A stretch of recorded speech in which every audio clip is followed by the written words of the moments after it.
Bonjour et bienvenue dans notre chronique Et si on venait à vous? On se retrouve aujourd'hui pour une nouvelle vidéo avec Xavier Dupont, propriétaire du château de Romery. Je vous laisse présenter votre château. Le château de Romery, c'est un bâtiment qui n'est pas connu. Il n'est pas connu des habitants de la région et pourtant il est intéressant parce qu'il permet de voir l'histoire de la région, l'histoire des habitants depuis le Moyen-Âge jusqu'à aujourd'hui. Il faut savoir que vers l'an 900, à l'éclatement de l'empire de Charlemagne, se sont constituées les féodalités. Et donc on est ici sur la province du Hainaut.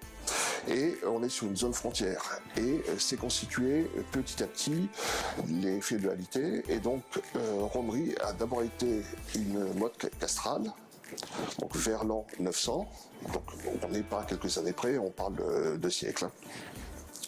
Et ensuite, c'est devenu un petit château fort. Pourquoi? Parce qu'on est sur cette zone frontière, on est donc du côté du Hainaut, donc du côté de l'empire, du Saint-Empire romain germanique. Et en face de nous, donc au-delà de la rivière de Romery, c'est l'ennemi, c'est la France. Donc ensuite, on a été rattaché aux Pays-Bas espagnols et on a été annexé par la France, par Louis XIV, vers les années 1658. Donc on a ici, à travers les pierres, à travers les briques, on voit l'évolution et toute l'histoire de cette région et toute l'histoire des habitants. Donc on a les murailles d'enceinte qui est certainement du XVe siècle, on a des parties du XVIIe, on a les souterrains qui sont du XIIe au XIIIe siècle, on a la grande cave qui repose sur des piliers qui est du XIVe siècle, et ensuite l'élévation extérieure, c'est un bâtiment très classique du XVIIe et du XVIIIe siècle.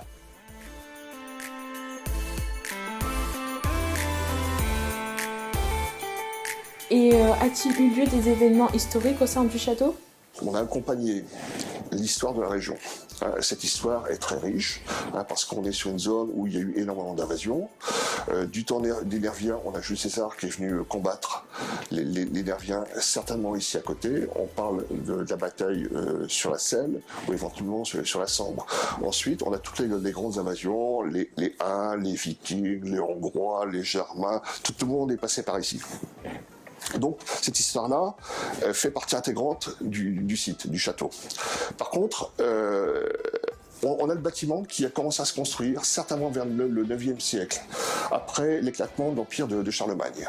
C'est des mottes féodales ou les mottes castrales se construisent dans la région à cette époque-là. Donc certainement, le premier château s'est construit vers le 9e. Ensuite, il s'est fortifié petit à petit, et on retrouve des éléments intéressants avec le souterrain qui est du 12 au 13e siècle, la cave qui est du 14e, et l'élévation qui est du 7e et du 18e. Donc il n'y a pas d'événements marquants. Ce ne sont pas des grandes familles qui sont passées par ici, ce sont les familles des notables de la région, plutôt rattachées à la Belgique actuelle qu'à la France. Donc les familles de Sarre sont les familles de Gossely, les d'Espienne, c'est les familles de Valenciennes, mais en tout cas, pas d'événements marquants. Par contre, on a accompagné l'histoire de la région, pas par pas, année par année. Mais du coup, depuis combien de temps possédez-vous le château? Alors, le château est dans la famille Dupont depuis à peu près 100 ans. Mon grand-père, au sortir de la guerre 14-18, est venu ici pour entretenir le bâtiment, parce que le propriétaire, à l'époque, avait quitté Romery, et il fallait quelqu'un pour entretenir le bâtiment et surtout les vergers qui étaient aux alentours. Ensuite, mon grand-père l'a exploité comme ferme, et ensuite, ils sont partis sur le village d'à côté, à Vertin. Et donc, le bâtiment a été découpé en appartements. Moi, j'ai racheté un appartement en 90 pour avoir un pied-à-terre à la campagne. Et par succession, j'ai pu acquérir le reste de la propriété. Donc, c'est une occupation, pour moi, assez récente. Et pourquoi avoir choisi d'acheter le château? Alors pourquoi je suis ici? D'abord, c'est un bien familial, donc j'y suis attaché. J'aime l'architecture. Je suis passionné par l'histoire et ici j'ai de quoi m'occuper, j'ai de quoi m'amuser. Il y a énormément d'éléments à déchiffrer. Il faut reconstituer l'histoire du château, l'histoire du village, l'histoire de la région et c'est un boulot quasiment à plein temps. Du coup, avez-vous fait des rénovations ou comptez-vous en refaire? Alors, quand j'ai choisi de venir vivre définitivement ici à Romery, je n'avais pas d'autre choix que de faire des travaux d'urgence. J'ai fait refaire la toiture très rapidement. J'ai fait refaire l'isolation, j'ai fait refaire les fenêtres parce que le bâtiment commençait à montrer des signes de faiblesse évidents. Donc, le bâtiment est préservé aujourd'hui. Il y a une bonne toiture, il y a des fenêtres, il y a des portes qui tiennent. Donc ça, l'électricité a été refaite à neuf, donc c'est important. Maintenant, il faudrait prévoir d'autres travaux, mais là, c'est au-delà de mes moyens, parce qu'aujourd'hui, les pierres souffrent énormément. C'est une pierre calcaire, une pierre tendre, c'est la pierre d'Avesnes-le-Sec, et ce sera un problème dans les années à venir, parce qu'elle se détériore rapidement. Mais là, aujourd'hui, c'est impossible vu le coût des travaux. Et enfin, quels sont les services que vous proposez qui sont en rapport avec le château? Alors, j'ai ouvert un gîte il y a 2 ans. Donc, dans une aile, le gîte est totalement indépendant du reste de la propriété. Aujourd'hui, ça tire une clientèle internationale. J'ai à peu près 11 ou 12 nationalités différentes qui sont déjà venues sur les 2 années d'exploitation. Donc ça, c'est pour la partie gîte. Ensuite, je suis ouvert à tout. On fait des visites, donc lors des journées du patrimoine. J'ai eu l'occasion pendant 3 demi-journées d'accueillir les Parisiens de France pour leur opération Art et Histoire, donc ça c'était en 2018, donc ils ont fait à peu près 800 visiteurs, ce qui est quand même exceptionnel pour un petit village comme Romery. J'accueille des troupes de théâtre, donc j'ai une troupe de théâtre qui a joué dans la Séllerie, c'était donc en 2019. Je prête volontiers le bâtiment pour les vidéos, donc j'ai 2 troupes de théâtre qui ont tourné des teasings. Donc ici c'est un lieu ouvert à la culture et je suis heureux de pouvoir le faire partager. Et comment vous contactez pour vos différents services? Alors, aujourd'hui, il y a un outil fantastique qui s'appelle Internet, donc il suffit de taper Château Romery, Xavier Dupont Romery, et vous avez accès à tout. Le gîte est sur le site de Gîtes de France, mais toutes les données, je suis partenaire de l'Office de tourisme de Cambrai, donc là aussi, c'est facile pour me joindre.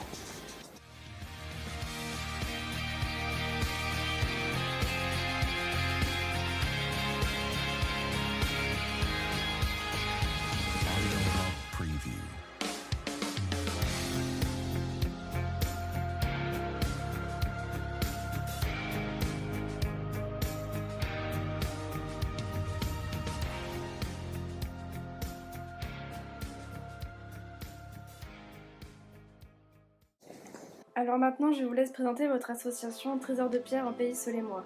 On vous écoute. L'association Trésor de Pierre en Pays Solemois a été créée il y a presque 10 ans sur l'initiative d'une dame à qui je rends hommage parce qu'elle est décédée en passé. Elle s'appelait Régine Meunier, elle était originaire de Berberat. En fait, le but, c'était de fédérer tous les historiens, toutes les personnes qui travaillent sur l'histoire de la région, parce qu'on travaille tous de son côté, et le but, c'était un petit peu de mettre en commun nos travaux, et puis aussi de passer du bon temps.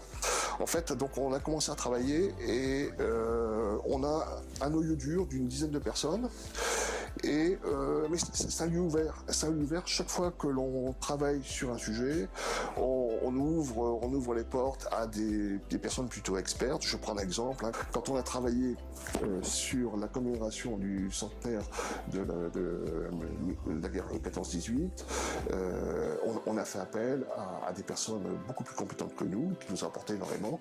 Je pense à Claudine Pardon de Solesmes, je pense au docteur Loger de Vertin.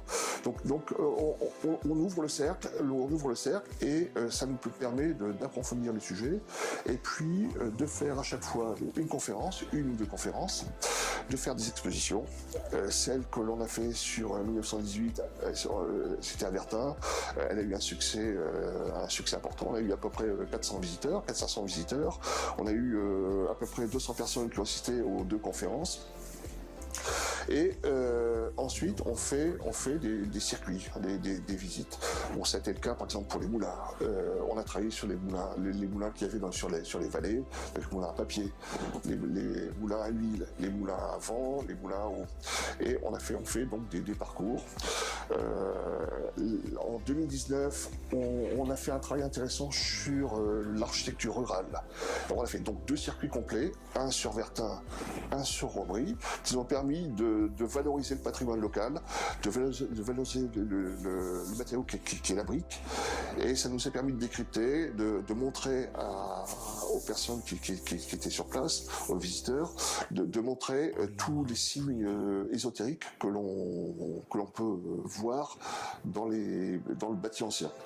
Notre dernière grosse opération, c'était en 2019, parce qu'en 2020, avec le confinement, on n'a pas pu travailler. On a travaillé sur l'architecture rurale. Et on a fait donc des circuits, des visites sur Vertin, sur Romry, sur Vertin. Donc on a ici un parcours qui permet d'illustrer toute l'architecture rurale, toutes les spécificités locales. On a travaillé sur Romry, bien sûr, on a fait un second parcours, parce qu'on a des choses très intéressantes, on a d'anciennes brasseries, on a des fers d'ancrage qui sont vraiment exceptionnels et qu'il faut savoir regarder. Et on a sorti aussi un petit abécédaire qui permet de comprendre l'architecture, de comprendre les termes. Donc c'est de façon très didactique et très simple à lire. Quand je disais que c'était un lieu ouvert, que l'association était ouverte, quand on a travaillé sur la commémoration du centenaire de la libération du village, donc en octobre 18, on a sorti un document complet. Et ceci avec l'apport de personnes extérieures, je pense à Claudine Pardon, je pense à d'autres personnes. Voilà un petit peu l'association telle qu'elle est. On a travaillé sur des tas de documents, on a travaillé par exemple, et ça a eu un succès fou sur les boucliers. On a fait l'expo à Romry qui a attiré énormément de monde.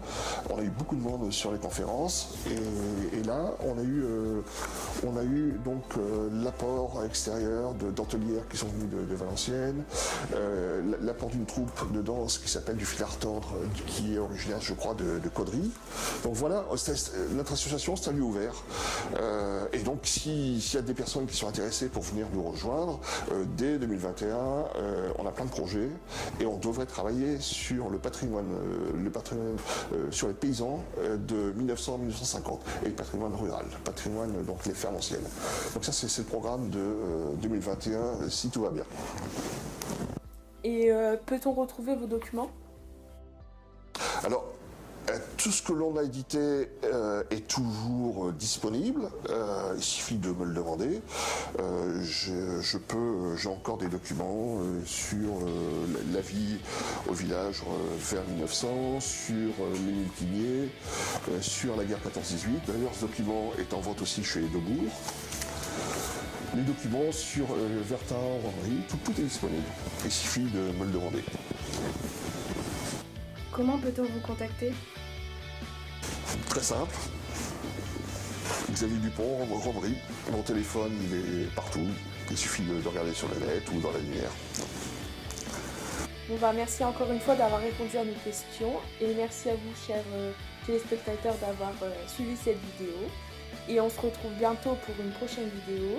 Et n'hésitez pas à aimer, commenter et partager la vidéo. Et surtout, abonnez-vous!